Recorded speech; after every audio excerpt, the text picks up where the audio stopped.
Info, actualité, diocèse 66.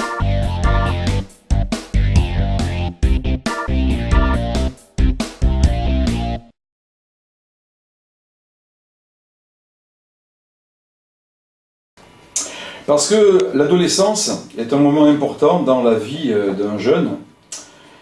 C'est la période où il construit sa vie. Il la construit à tout niveau. Il la construit humainement, il la construit affectivement, il la construit aussi spirituellement. Et nous qui sommes éducateurs de jeunes, que l'on soit laïc, que l'on soit prêtre, voire même évêque, eh bien nous qui sommes éducateurs de jeunes, nous avons cette responsabilité d'aider donc des jeunes adolescents à se construire.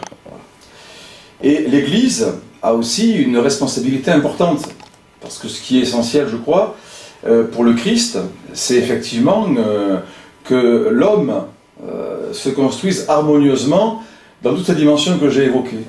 La dimension humaine, la dimension affective, la dimension spirituelle ou religieuse. Et que donc c'est une responsabilité pour tous, à commencer par les parents, mais c'est aussi une responsabilité particulière aussi pour nous en tant que chrétiens, puisque il y a une pédagogie évangélique qui contribue donc à la croissance de la personne humaine dans toutes ses dimensions.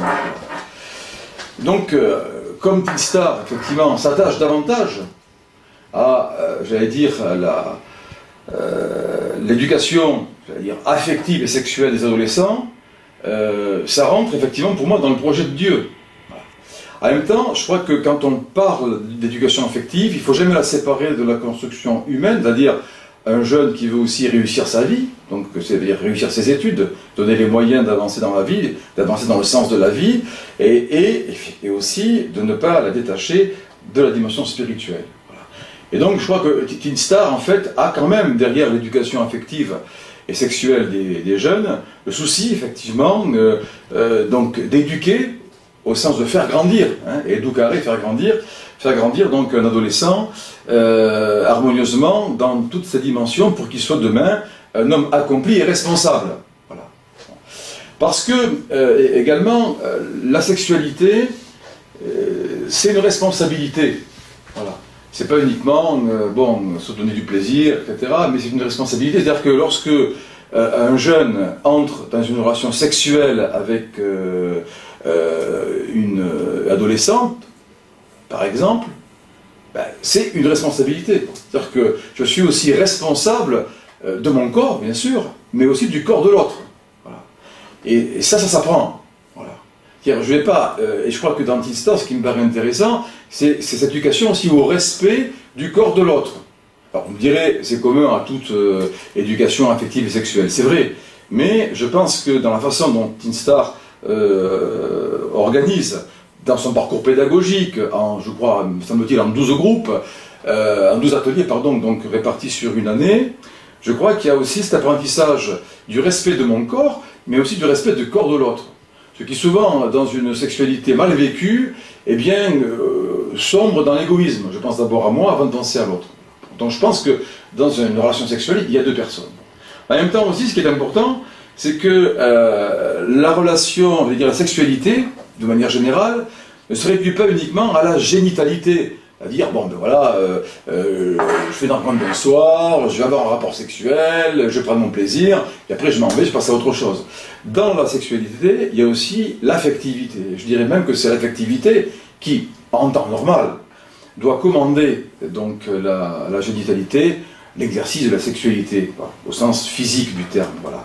Et je crois aussi que dans ce parcours de Teen Star, il y a un souci particulier d'aider aussi un jeune à grandir dans sa vie affective. Parce que si effectivement il vit une sexualité uniquement qu'au niveau de la génitalité, il sera handicapé, quoi. Voilà. Et donc il va prendre des habitudes.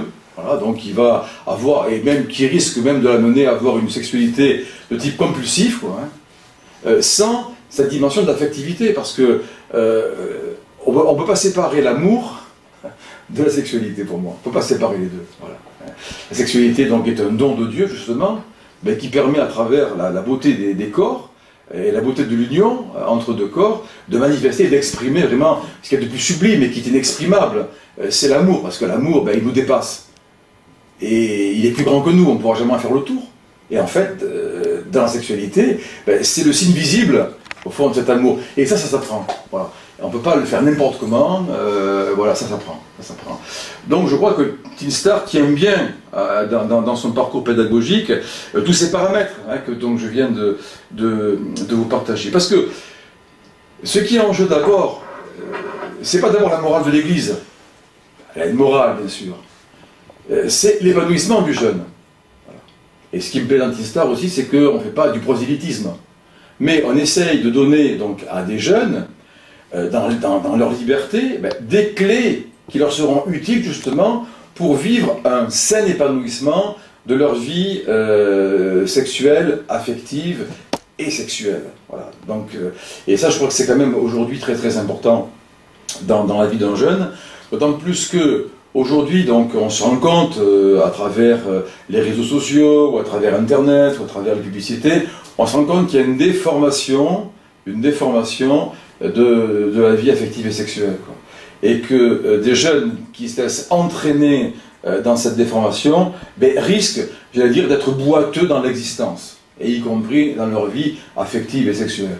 Voilà un petit peu ce que je pouvais vous partager. Et puis ce qui est important, je crois aussi dans Teen Star, c'est qu'à travers les différents groupes, il y a ce caractère de confidentialité, de secret, c'est-à-dire que c'est important qu'un jeune, un adolescent qui aborde la question de sa propre sexualité et qui demande à ce qu'on l'éclaire et à ce qu'on l'aide pour qu'il la vive du mieux possible, parce que ce qu'on veut, c'est qu'un jeune vive sa vie affective et sexuelle de la meilleure manière possible, pour que ça l'aide vraiment à s'épanouir tout au long de sa vie, pas uniquement parce que la sexualité n'est pas uniquement liée à l'adolescence, mais elle va se développer tout au long d'une vie. Et c'est important aussi qu'ils sentent quand même qu'il y a ce caractère confidentiel et que ce qu'il y a à pouvoir dire au sein du groupe, et en particulier donc au niveau des animateurs, est important et reste quand même dans le secret, et que sa vie privée donc est préservée. Voilà. Puis je crois que c'est bien aussi que de temps en temps, des jeunes se retrouvent en situation de non-mixité. Voilà. Je pense que c'est bien. Bon, c'est vrai qu'on vit dans un monde mixte, et c'est très bien, donc où on travaille, hommes et femmes, etc. On se croise beaucoup, etc. Mais je pense que c'est intéressant aussi dans la pédagogie de Teen Star qu'on puisse aborder ces questions-là, voilà, de manière, j'allais dire, non mixte. Voilà, je crois que c'est bien de temps en temps de mettre un peu de non-mixité dans les relations humaines. Voilà, ça ne fait pas de mal.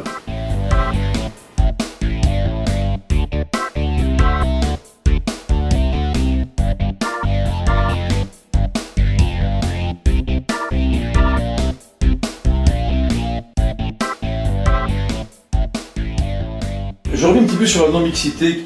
Elle est importante, c'est pas uniquement pour séparer garçons et filles, uniquement, ça n'a pas d'intérêt. C'est vrai qu'on se rend compte quand même qu'il y a un décalage dans la vie affective des garçons et des filles. Voilà. Souvent on a l'impression que les filles sont plus mûres au niveau affectif que les garçons. Et donc c'est bien aussi, pour préserver justement ce décalage qui est propre donc à chaque sexe, effectivement que ce parcours pédagogique sur la sexualité affective ou l'affectivo-sexualité, je ne sais pas comment il faut dire, ou la vie sexuelle, tout simplement avec ces deux dimensions que j'évoquais tout à l'heure, puisse tenir compte un petit peu de ce décalage.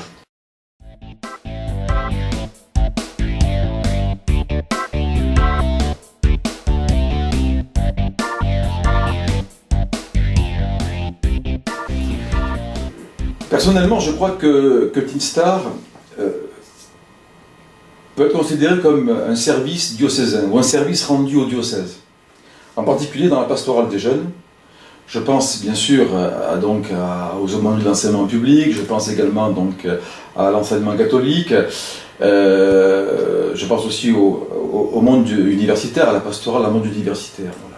Je pense quand même que Teen Star est un service rendu à la jeunesse de notre diocèse. Et ce serait dommage qu'on passe à côté. En plus de ça, c'est un choix personnel que j'ai fait de financer donc, la formation on va dire des cadres de Teen Star, parce que je crois vraiment en ce parcours et je crois à sa pertinence et son utilité pour des jeunes aujourd'hui qui se cherchent beaucoup en matière de sexualité, quoi. Et on ne va pas leur servir n'importe quoi. C'était Info Actualité, Diocèse 66.